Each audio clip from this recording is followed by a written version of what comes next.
Okay, I'm finishing up December 18th. Have basically the last third of the day to play out here. And unfortunately, I have to back this up. I had a nice big attack here. I had 5 hits on this armor unit in this town here. But what I didn't consider was that these 2 chits here that I pulled have forest on them, and they apply. This town counts as both a town and a forest, which, wow, those ones are going to be really tough to root out because those forest chits give you D minuses. So -1 for a town, and then another -3 over here is -4. I had 5 hits, so that's only 1 hit. So if I don't remember exactly where I had these guys, I had them flanking the city, something like this. So this guy would take 1 hit, and he would do a hold check, which would be 2 steps plus the 5 for the town, and he rolls a 5. He does decide to hold, so he's going to do this. Now there's a bit of a ripple effect. This guy wouldn't have moved to here because this is now in another allied zone of control, so I'm just going to back him up there. I don't want to overcomplicate this. I missed this, so let's just keep it simple. This guy got 1 hit, not 4. He decided to hold. He stayed there. Then during the allied action, none of these guys actually decided to do anything. So I'm just going to let it go at that and move on to the rest of turn 18. So I'm looking at what I want to do, and I want to do some reorganization with the 47th Panzer Division here. I've got a couple of guys that I lent up here. We've got a couple of guys I've lent up here. I might actually keep these guys up here,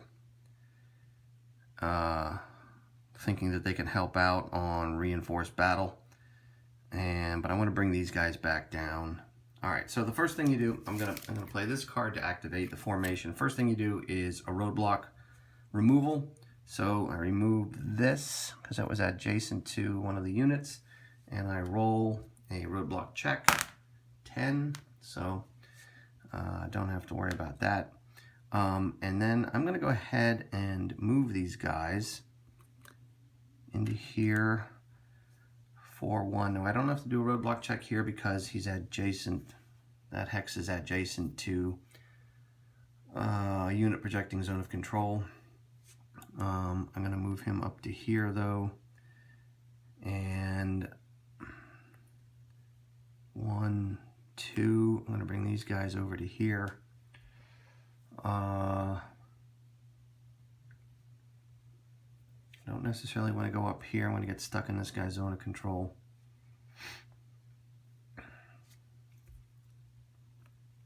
And he's just going to kind of come in there and sit in that town, even though he's not projecting any zone of control. All right, now I'm trying to look at the implications. What I'd like to do is swing this guy 1, 2, 3, 4. Swing him around here and then have this guy break away from his zone of control and have these guys both rendezvous in this hex. That's ultimately what I want to do. Let me get these bridges out of here for the second. So when he goes here, he doesn't have to take a roadblock check for that hex because we control this bridge. Supply cannot be traced across enemy bridges, so I don't have to take one there.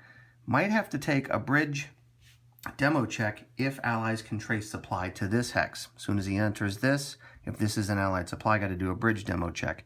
However, by moving these guys first, I think I've cut off supply because this can't go here. That's zone of control. It could go 1, 2 to here, but then it's not getting that way for supply. It's not going up this way for supply because this guy's zone of control. 1, 2, 3.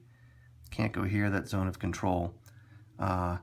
If I hadn't moved these guys here first, it could trace supply 1, 2, 2 to here, and then supply could have gone down this way. So put these guys in here. That cuts off this road as being an avenue for supply. These are cut off for being avenues of supply. So I don't think that is an allied supply. So I don't think he has to take a bridge demo check. 1, 2, 3, 4.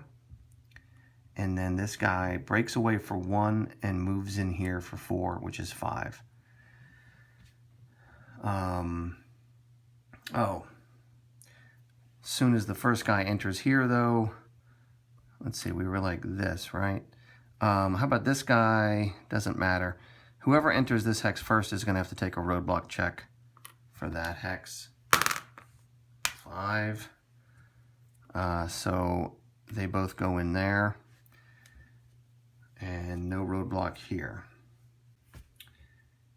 Okay, you know what? I think I might as well just go ahead and try and attack here.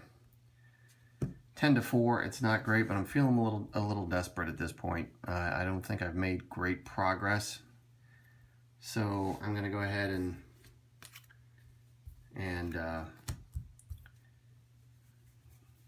try to make this a good combat here. So I'm going to throw a couple of combat tactics. Let's do some artillery, and how about some infantry filtration? We've got some combined armed forces in there. So we're going to do infantry, mechanized infantry. The defender is considered flanked. So I'm going to go ahead and do that. I got to try to push this guy back, do something. I'm throwing artillery in too.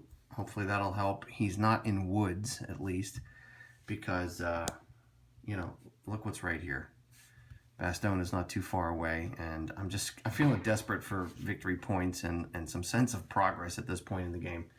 All right, I got to pull card for the Allies. 12 core. 12 core. This is not 12 core. So, and the combat is reinforced battle. This guy can go, Woods is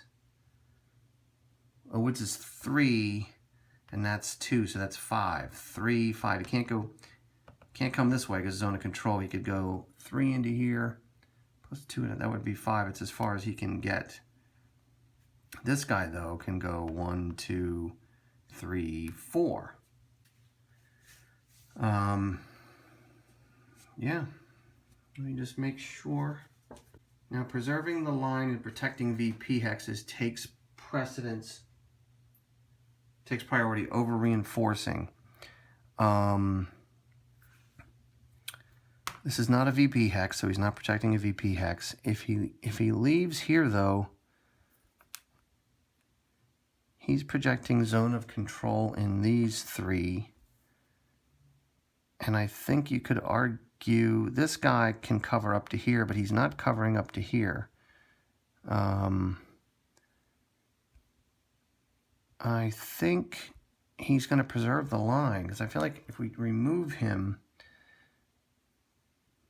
yeah, then even though this guy's projecting zone of control in this row, the Allies lose this row. And right now, okay, so that's my interpretation. I hope that's correct, that he's going to stay and preserve the line versus come down and reinforce. This guy clearly can't reach. Okay, yeah, the more I look at it, German communication, if he was gone, could be traced along here. With him here, German communication has to stop there. So I think that is correct. So, all right, I had 10-4, so I'm at 2-1 for odds, and I've got 3 units. One of them is elite, is 4, and I played 2 cards. So I've got 6 poles right here. All right. Flank attack, yes, because we played, used that card for infantry filtration. Dispersed, unsupplied, no. Okay, attacker elite, yes. Okay. Yep, that'll apply. Oh, I'm going all 6, by the way. The minimum is 2, but I'm definitely going all 6. I mean, attack artillery, yep. 1, 2, 3, 4, 5, and crap. That will not apply because it's not a large attack, and it's not just the 17th. Allied air power does not. Okay, he was not dispersed or unsupplied, and he does not have a buddy adjacent, so these don't apply. I was hoping for more artilleries. A1, these are all D1s, no D-1s. This doesn't look so bad, actually. He's in woods, he's not in anything, so, okay. Yeah, actually, this is quite good. Attacker elite, we have one elite. That applies, it's 1.5 or better. Flank attack, and we did artillery. All right, so it looks like with 4, and again, I'm not missing that he is reduced by anything. He's not in a town, he's not under an IP. So I think he's just going to go back up twice, you know, whatever that might be, like 1, 2, and then he's going to take the remaining 2 as step losses. So I think that guy is eliminated. And I've got to take a hit for the A1.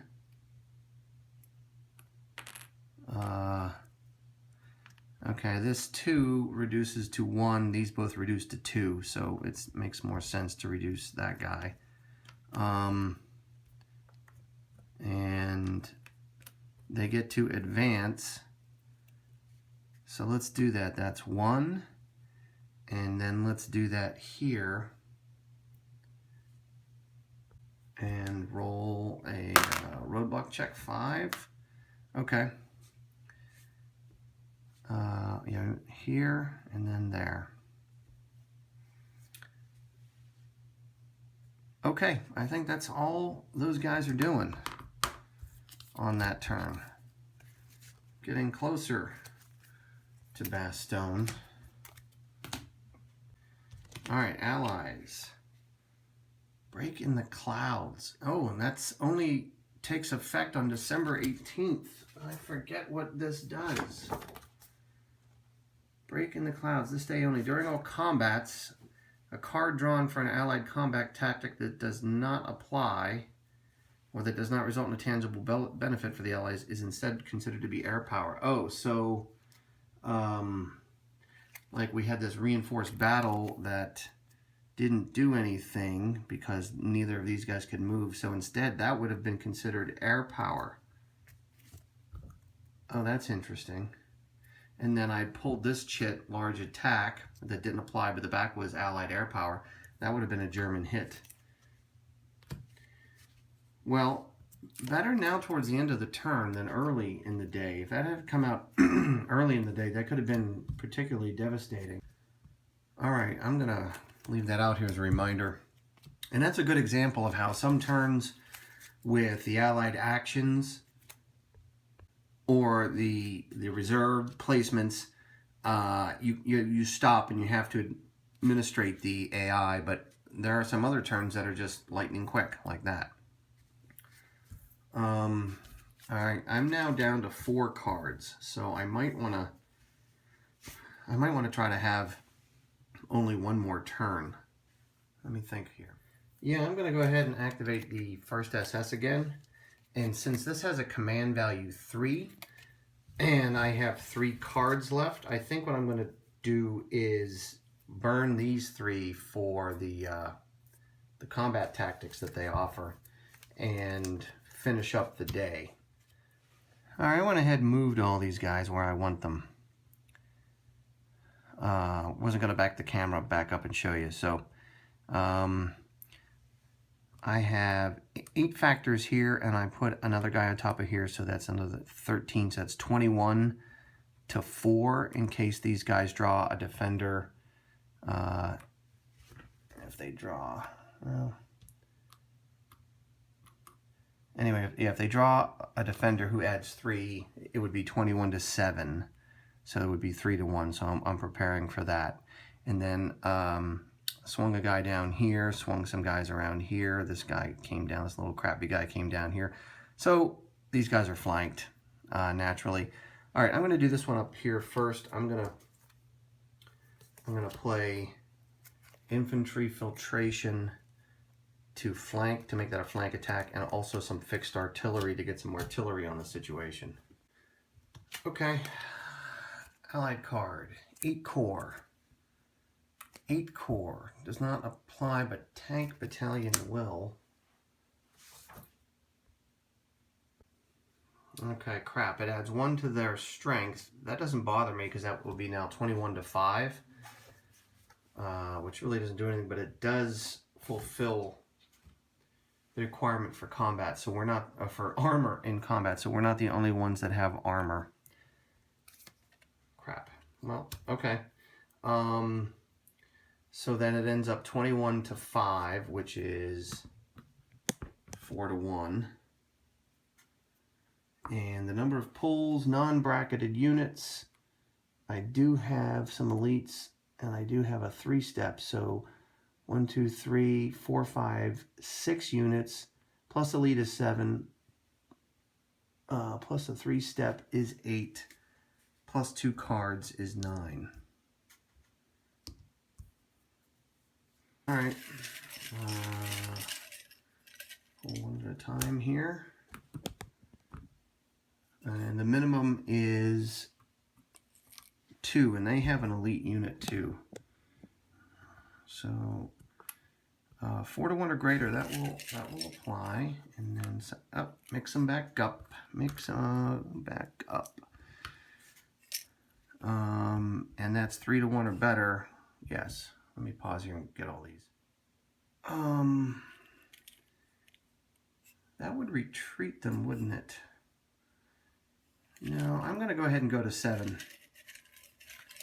So let's do 3, 4, 5, 6, 7.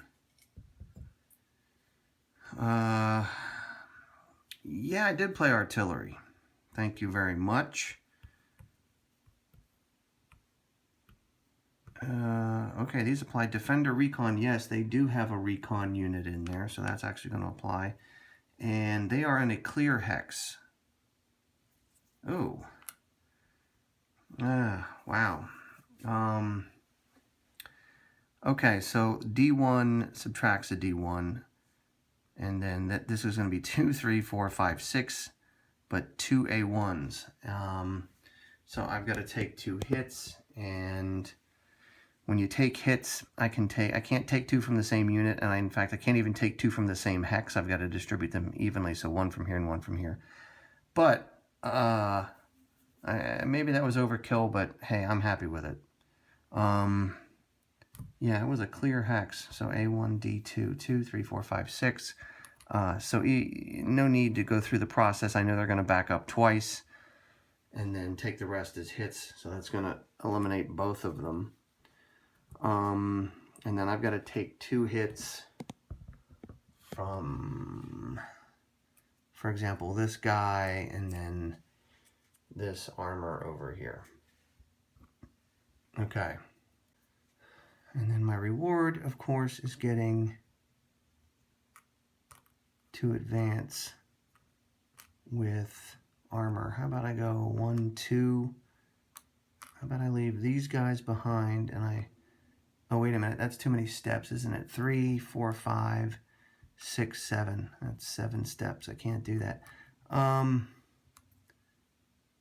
Well, I could do that, and I could do that. I could just move these 2 up into here. Do I even want to go that way? That's the question. Okay, yeah. Maybe I will. This is going to come off at the end of the activation. So I have these guys here. Maybe these guys can combine to attack here and push on to Verviers for 5 VP. Spas 2. Malmedy was historically important, but I'm not feeling it right now. So, all right, let's do that. So we attacked, destroyed, advanced into the hex, and then advanced an additional one with armor only.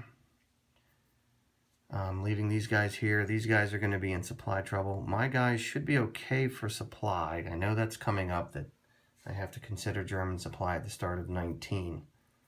All right, and then I was going to do an attack down here, right? And these guys are dispersed, which is great. We suffer one less hit, so we basically go into combat with an A-1, and no combat tactic may be played. And they may only retreat 1 hex. So let's add this up. 5, 6, 10, 11. 11. Is that what I left myself with? 11? All right. Oh, and they're in... I thought there were 2 units here. It's 1 unit who is both in low supply and dispersed. Okay. Well, I'm not going to be upset to discover that. So I guess 11 is plenty, because that's now 5 to 1. I'm not playing a combat tactic, so I'm not pulling a card, so that's not going to change. And I'm playing press the attack. Okay, so I come over to here. I've got 5 to 1. Command value 3, so I played the first 2 cards on the previous attack. Oh, these guys had tank battalion, but that didn't factor in, right? I just kind of forgot about it when I was doing it, but no, because it was all about the odds and everything. Okay, that's done. These 2 cards are done. So now we're here at 5 to 1. I've got 2 bracketed units in this attack, which don't count for pulls. So I've only got 4 pulls, plus 1 for an elite is 5, and press the attack just gives us a 6th. That should be enough. I'm trying to find the 6 on here. That should be enough. Okay, I'm going to pull 1. 1's the minimum. Oh, it's not a large attack. It was, no effect. Okay, oh, now I've got to make a decision. I'm going to pull 3 more. All I need is 1d1. 1, 2, and 3. Oh, man. Oh, here we go. 4 to 1 or better. That'll apply. Only attacker armor. Yes, okay. That applies. 2. And Allied air power does not apply, and German air power. Okay. And we had an not that there were any A's, but we had an A-1 anyway. Okay. Actually, I needed 2 hits, didn't I? Because 1 would be... I needed 2, because 1, he would have retreated. And this is not in zone of control because so I guess he could have retreated here with 1 hit. But with 2 hits, town takes priority, right? So his first priority would be to retreat into there for 1, and then the second hit would eliminate him. So actually I did need 2. Okay, good. Excellent. And I can advance into this hex, which I'm going to do. These guys are going to come in. He's going to stay there. I think I might just leave it like that for now. Interesting. Zone of control here with these guys. Zone of control here with these guys. Am I right? Yeah, definitely want to put some armor in that hex. Okay. And then this will come off, and doesn't matter. It's going to be my last activation of the day. I am now out of cards, and I get to pull the last allied. Before I pull that last allied card, though, I did catch myself. I moved 2 units across this bridge here. You can only move 1 unit across a bridge if you're entering zone of control. These guys weren't here. Both these units could go here, but as it is, only 1 of them can go across. Secondly, when we entered this hex here, we should have taken a bridge demo check, and we're on 9, so the bridge is still intact. So I can either move one there or keep them both here. I think I'm just going to keep them both there and leave it at that. And now to pull the last Allied card of the day. Good old No Command. That's the first one of these today. Okay, so it's going to be the Engineers event 16 to 20. And first thing they're going to ask us to do is to replace a roadblock marker on the board with a reserve unit. And I see we have 2 roadblock markers, one here and one here. The first tiebreaker is highest hold value. That would be this guy up here. And I would need to put a unit from the reserve box. As you can see over here, it's these olive colored units, which are 3rd Army, and those guys are 8 core. Their operational boundary is right here, this purple line. They're not going to go up there, so there's no unit from the reserve box. Do I need to place one who's out of contact? Yes, if there's no unit in the reserve box that qualifies to replace the roadblock, then the instructions are to look for an out of contact unit in the same division or corps as the Allied unit nearest the position. So it would want to be somebody from 5 corps, right? So no 5 corps in the reserve box, but none of these would be considered out of contact because we're proximate to both these guys. We're adjacent to them. So I think the first priority for Engineers is not going to happen. So I'm going to go down to the next one, and that's going to be to place a roadblock marker on the board. And actually, I think this is going to be rather easy because I've got to place it in a position road hex that is within 2 of a German unit, and the first tiebreaker is hold value. So good old Bastogne here is a 6. It's within 2 of a German unit. That's probably where it's going to be because would have to find something. There is nothing higher than a 6. Would have to find something that was even more Western than that. I don't think there is. I think it's going to be Bastogne. Okay. And that is going to end December 18th. And when I start December 19th, I've got to worry about German supply and need to do that going forward. Our days of getting by for free are over. Okay, I'm going to go ahead and load this up, and I'll see you soon.